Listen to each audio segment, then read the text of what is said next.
చల్లచల్లని వాతావరణంలో వేడి వేడి చికెన్ పకోడీలు తయారీ విధానం ఈ వీడియోలో మీకోసం. నేను అరకిలో చికెన్ తీసుకున్నానండి.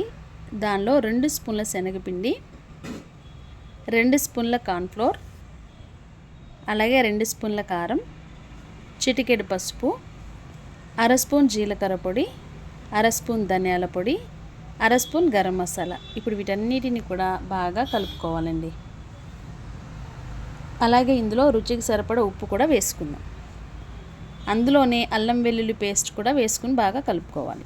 స్టవ్ మీద డీప్ ఫ్రైకి సరిపడా ఆయిల్ పెట్టుకొని, ఆయిల్ వేడయ్యాక మంట మీడియం ఫ్లేమ్లో పెట్టుకొని మనం కలిపి పెట్టుకున్న చికెన్ని పకోడీలా వేసుకోవాలండి. మంట మీడియం టు లో ఫ్లేమ్లో పెట్టుకొని పకోడీలా వేయించుకోవాలి. ఇలా అన్నిటిని వేయించుకున్న తర్వాత వాటిని పక్కన పెట్టుకొని వాటిలో వేయించుకున్న కరివేపాకు అలాగే పచ్చిమిర్చి కూడా వేసుకొని గార్నిష్ చేసుకోవాలండి. అంతేనండి, వేడి వేడి చికెన్ పకోడీ రెడీ. ఈ వీడియో కనుక మీకు నచ్చినట్లయితే సబ్స్క్రైబ్ చేసుకోండి, లైక్ చేయండి, షేర్ చేయండి, మీ ఫ్యామిలీ అండ్ ఫ్రెండ్స్కి ఈ వీడియోని షేర్ చేయండి. థ్యాంక్ యూ అండి. Thank you for watching. Bye. మళ్ళీ ఒక మంచి వీడియోతో మీ ముందుకు వస్తాం.